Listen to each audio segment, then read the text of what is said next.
કઈ ખામી ન હોઈ શકે। ઘોડીની અંદર જેટલા લક્ષણ હોવા જોઈએ તમામ લક્ષણો છે એનામાં, અને રાજા લઈ ગયા અને એની ઘોડાહારમાં બાંધી છે। રાત પડી એટલે પરિવર્તન થયું, ઘોડીમાલી સુંદર સ્ત્રી થઈને ઊભી રહી એટલે રાજાએ ખડક ખેંચ્યું, કોણ ભૂત પલેટ ડાકણ કોણ છે? અપસરા હાથ જોડીને ઊભી રહી, મહારાજ હું ભૂત પલેટ ડાકણ કોઈ નથી, હું શ્રાપિત અપસરા છું। ઇન્દ્રની સભાની દુર્વાસાના શ્રાપ એ શ્રાપિત અપસરા છું। હું દિવસે ઘોડી બનીશ, રાતે અપસરા, માટે તમે મને અહીં ન રાખી શકો। મને હતી ને અહીંયા મારા ભાગ્ય ઉપર છોડી ગયો। ત્યારે રાજા કહે છે કે હું આ ધરતીનો રાજા છું, જેને આશરો આપું એને પછી છોડું નહીં, અને બેટા હું તારું જતન કરીશ। બેટા શબ્દ વાપર્યો,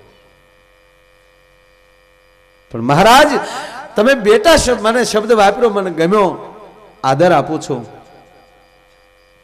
ત્યારે રાજા આગળ બોલી જાય છે, બેટા હું તને વચન આપું છું, મારા ખોળિયામાં પ્રાણ હશે ત્યાં સુધી હું કોઈને નહીં આપું, હું તારું જતન કરીશ। એમાં ભગવાન કૃષ્ણનો દીકરો પ્રદ્યુમન, એનો દીકરો અનિરુદ્ધ, એ જ્યારે બરોબર જોઈ ગયો ઘોડીને, એટલે દ્વારકા જઈને દાદાને ખોળામાં બેહીને કીધું કે દાદા મારે ઘોડી જોવે છે, અને ફલાણાના રાજમાં બહુ સુંદર ઘોડી છે। એટલે ભગવાન કૃષ્ણએ તરત કાગળિયો લખી નાખ્યો, કાં ઘોડી મોકલી ગયો ને કાં યુદ્ધ કરવા તૈયાર થાવ। હવે કૃષ્ણ સામે યુદ્ધ કરવું નાની માના ખેલ છે? ઓલો હસ્તિનાપુરનો ખંડિયો રાજા, એટલે સીધો હસ્તિનાપુર ગયો અને ધર્મરાજાની સભામાં જઈને કીધું કે મહારાજ તમારો ખંડિયો રાજા છું, મારું રક્ષણ કરવું એ તમારી ફરજમાં આવે। મારી પાસે એક રાજાએ ઘોડી માગી છે, ઘોડી હું દઈ શકું એવું છે નહીં, અને એટલે એને કીધું કાં ઘોડી આપો કાં યુદ્ધ કરો। હવે મહાભારતનું યુદ્ધ પૂરું થયું પછી તો આ ભીમને હાવ પેન્ટિંગમાં જ પડેલા, અને ભીમે ખાઈ ખાઈને આડો ફાટેલો છટપટો થાય, એ ઉલળવા મળ્યો, નામ દેની એમાં બીજું હોય, હું ત્યાં આગળ ગદા ભેગો ગોટો વાળી દઉં। ઓલો કે કૃષ્ણ એ તારે વહેલા કહેવાય, ભલા માણા તારે મારા દીકરા ઘોડી હાટું અંદરો અંદર હલવાડી દેવા લાગે, અમને વહેલા કહેવાય, બધાય થોડું ભાઈ સમાધાન કરી નખાય બાપા। સમજણ આવી ગયો તરત ભીમમાં, નકર પકડ્યું નહોતું રે। ધર્મરાજ યુધિષ્ઠિર ઊભા થઈને કહે છે કે ભાઈ કૃષ્ણના આધારે જીવીએ છીએ, એને સામે હું યુદ્ધ કેમ કરી શકું? તમે તમારી રીતે રસ્તો કરો, કાંઈને શરણે થઈ જાઓ, અને કૃષ્ણના શરણે જશો તો તમને કાંઈક રસ્તો થશે, જાઓ। આ માણસને જાકારો મળ્યો એટલે બરોબર યમુનાને કાંઠે જે આવે છે હસ્તિનાપુરથી નીકળીને, ત્યારે નક્કી કર્યું પાછો સૌરાષ્ટ્ર જાઓ, કઈ રીતે મોઢું દેખાડું? એની કરતાં યમુનાનો કાંઠો છે, અહીંયા લાકડા ખડકી અગ્નિ સ્નાન કરી મારા દેહનો ત્યાગ કરું। લાકડા ખડકી આપઘાત કરવા માટે લાકડા ખડકીને બળવાની તૈયારી જ્યાં કરે, એમાં અભિમન્યુનો દીકરો પરીક્ષિત 5 વર્ષ, અર્જુનનો દીકરો અભિમન્યુ, અભિમન્યુનો દીકરો મહારાજ પરીક્ષિત, એ 5 જ વર્ષનો હતો। એ નદીએ નાય ને એમ બારો નીકળ્યો તો ઓલાને બળતો જોયો, પણ હરિયને ઘરે ન હોય, જેના ફળિયામાં કુંજર ફરે પછી એને વયની વાટું ન હોય, ઓલા કેહર બચાને કાગડા। 5 વર્ષના દીકરાએ આમ જોયું, ક્ષત્રિયનો દીકરો ભાઈ આમ કીધું કે હેઠો ઉતાર। કોણ? પ્રદ્યુમન, મારું નામ પરીક્ષિત, અભિમન્યુનો દીકરો છું।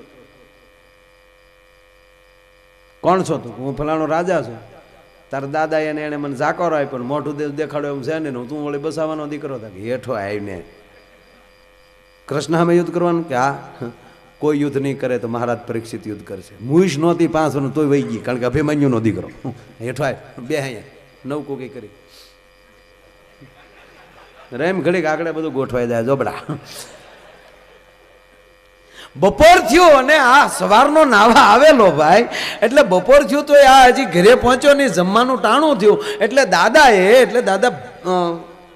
ધર્મરાજ યુધિષ્ઠિરે કીધું કે એ ભીમ ઓલો છોકરો નાવા ગયો ક્યારનો? ભીમ આવ્યો, છોકરાને કે લે, એમાં રાજા તું આની પાસે ક્યાં ભાઈ? છોકરા પાસે ક્યાં બેઠો? રાજા કે હું નથી બેઠો, તારે જો બેહાડ્યો મને, હું તો મરી જતો, લાકડા ખડકીને ચાર રાખ્યા। ત્યારે એક 5 વર્ષનો દીકરો દાદા ભીમને એમ કે હે દાદા તારી ગદા ગઢી થઈ ગઈ? કેમ? હું તમને એટલું પૂછું કે તમારી સામે કોઈ મરી જતો હોય અને એને તમે અટકાવો નહીં તો એ પાપ કોને લાગે? તા કે જોનાર નહીં. તો તારે મને પાપી કરવો છે કે ના? મારી સામે મરતો હતો અને મેં નથી મરવા દીધો, આની હારે જવાનું છે, વાત ફાઇનલ. બે હેઠો. ભીમ કે તો આ બેઠા, આપણે તો જોતું જ તું ભાઈ. એમ કરતા કરતા સહદેવ આવ્યા, નિકુલ આવ્યા, છેલ્લે અર્જુન આવ્યા. અને અર્જુન જ્યારે આવે છે ત્યારે એ પોતાના દીકરાને જોયો, પૌત્રને જોયો, ત્યારે કહે છે કે બેટા શું વાત છે? અને ત્યારે ઈ પૌત્ર પાછો ગીતાનું જ્ઞાન ફરીવાર એને યાદ કરાવે છે. હે દાદા, ભગવાન કૃષ્ણએ તમને એટલું કીધું હતું કે હે અર્જુન, યુદ્ધ કરવું એ તારો ધર્મ છે, સામે કોણ છે એને ભૂલી જા. આ કૃષ્ણે કીધેલું? હા. તો એના વાક્યો ખોટા પાડે છે. એ ગયેલા પણ ત્યાં તો હલવાડ્યા ભલા મણાય મારું છે ઝીણું એવું, પણ કે હલવાડ્યા આની જેવું કર્યું હીરભાઈ, આવું કર્યું. છેલ્લે ધર્મરાજ આવે છે, નિર્ણય થયો કે હવે યુદ્ધ કરી લઈ, કૃષ્ણ હોય તો ભલે હોય. એલી વાયક મુકાણું. આ લોકો બધા પહોંચ્યા સૌરાષ્ટ્રમાં. સૌરાષ્ટ્રમાં જ્યાં અહીંયા પહોંચ્યા અને પછી કીધું કે હવે કૃષ્ણને કેવરાવી ગયો. સવારમાં યુદ્ધની તૈયારી. પછી બધા ભીમ ને અર્જુન ને બધા બેઠા. ને પછી ધર્મરાજાએ કીધું કે આમ જો ભીમડા, કોણીનો ગોળ છે તારો ડો કૃષ્ણ, ખીજાણો જો સુદર્શન ચક્ર વેતું મૂકે ને તારો ડો કાગ વાયસ નાખેવા નહીં રહેવા દે.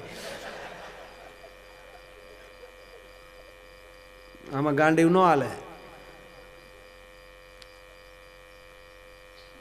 ભીમ કે નો પ્રોબ્લેમ. ઇંગ્લિશ મીડિયમ ભણેલો હતો.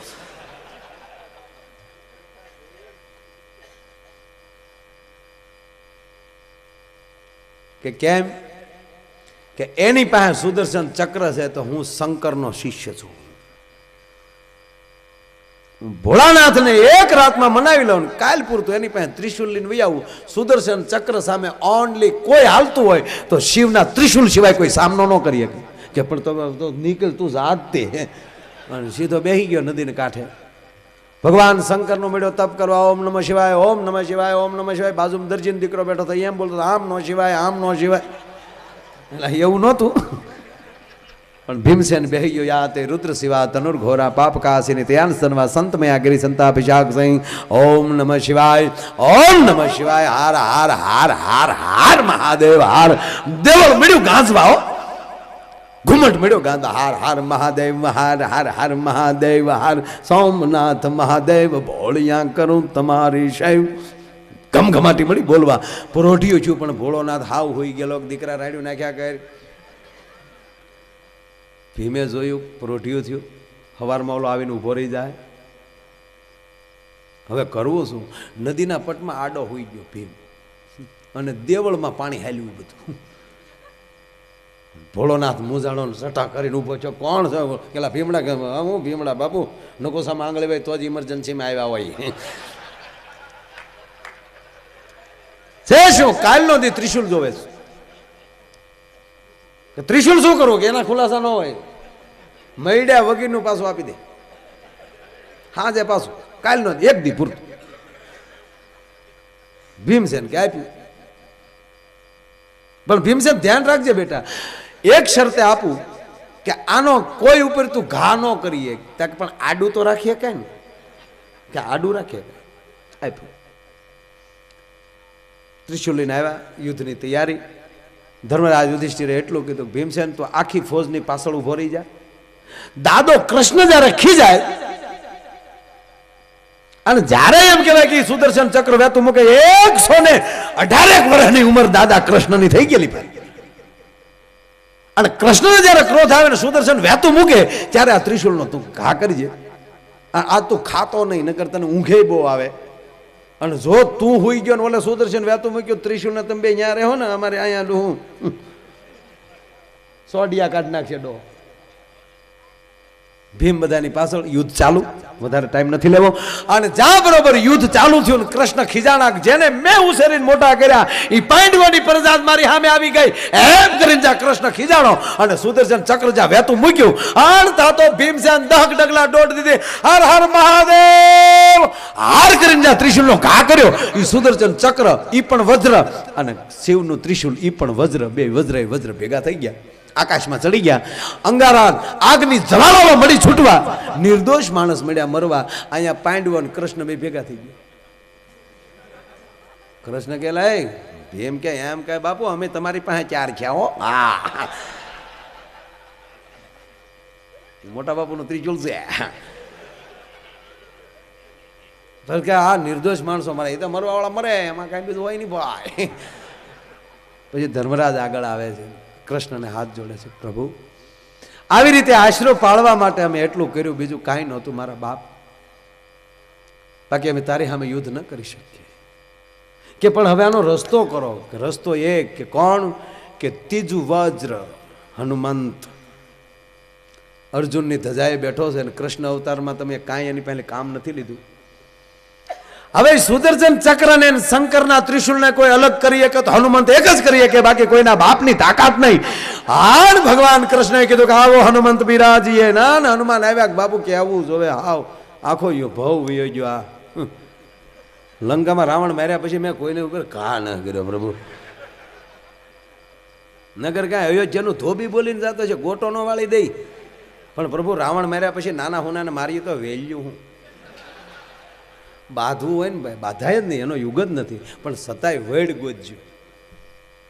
તમારી પાસે 4 વ્હીલ થઈ જાય પછી સાયકલ વાળાને તુકારો કરવાનો તમારો કોઈ અધિકાર નથી રહેતો. આપણે મર્ક્યુરી લેમ્પ વાળી ગાડીઓ લઈને આવતા હોય અને સિંગલ પટ્ટી રોડ હોય ને હેરડા પડતા હોય, મોટરસાયકલ વાળા આવતા ડીમ કરીને એને સાઈડ દઈ દે ને કરી, એ બિચારું ઢળે ને બાવળમાં ગળી જાય. એને મોરે મોરો ન દેતા. તેવડ હોય તો ટ્રકને મોરે મોરો ગયો ને ત્યાં તો ખી ખી કરતા વ્યા થાય. પીધેલો લાગે. ના જાને એના બમ્ફરને ગોબોય નહીં પડે ને તારે એર બેગ એ નહીં ખુલે. ઉપર જ આવે ટ્રકનું ઊંચું થાય એટલે કે એર બેગનો વારો ન આવે. હનુમંત આવે છે ને, હનુમાનજી હાથ જોડીને કહે છે પ્રભુ હુકમ કર. કલ્પના તો કરો, હનુમાનજી જયારે તૈયાર થયા અને તૈયાર થયા એટલે હનુમાનજીએ એટલું કીધું પ્રભુ જાઓ ખરો, પણ એક શરત, તારું સુદર્શન ચક્ર તો લોટકી બાઈ જેમ હાથમાં સુટલી પહેલે એમ પહેરી લઉં, અને શંકરનો તો 11મો રુદ્ર છું, ટસલી આંગળે ત્રિશુલને રમાડતો વહી આવું. કે તો કે 2 વજ્ર ઈ, ત્રીજો હનુમંત વજ્ર, હાથ વજ્ર મારો ધજા બિરાજે, કાંધે મુજ જનો ઈ સાજે, હું હાથમાં વજ્ર લઈને વહી આવું. પણ 3 વજ્ર ધરતીમાં એક સાથે આવીએ તો ધરતી રાહતાળ વહી જાય. નીચે મારે વજ્ર જોવે, ટચ પૂરતું, અડી જાવ એટલું. ભીમ કે અડધું હાલે કે હાલે. ભીમ અડધો વજ્ર હતો, અડધું અંગ વજ્ર હતું. એ વજ્રવાળું પડખું ફરી અને ભીમ જ્યાં હૂતો છે અને ભગવાન હનુમાને જ્યાં સલાંગ લગાવી, અને સલાંગ લગાવતાની સાથે એમ કહેવાય કડાકો બોલ્યો, અને કડાકાની સાથે એમ કહેવાય કે આમ એક હાથમાં શંકરનું ત્રિશુલ લીધું અને એક હાથમાં સુદર્શન ચક્ર રમાડતો રમાડતો હાથ કરતા જ્યાં હનુમાન જ્યાં ધરતીમાં આવ્યા અને જ્યાં હજી એમ કહેવાય ભીમસેનને પગ અડ્યો એટલે 3 વજ્ર ઈ ને અડધો ભીમ, 3.5 વજ્ર ભેગું થયું તો ઓલી ઘોડી હતી કડાકો થઈને ઇન્દ્રને અપસરા થઈને સ્વર્ગમાં વહી ગઈ. ઓલા સોડા પીને ઘીરે વહી આવી.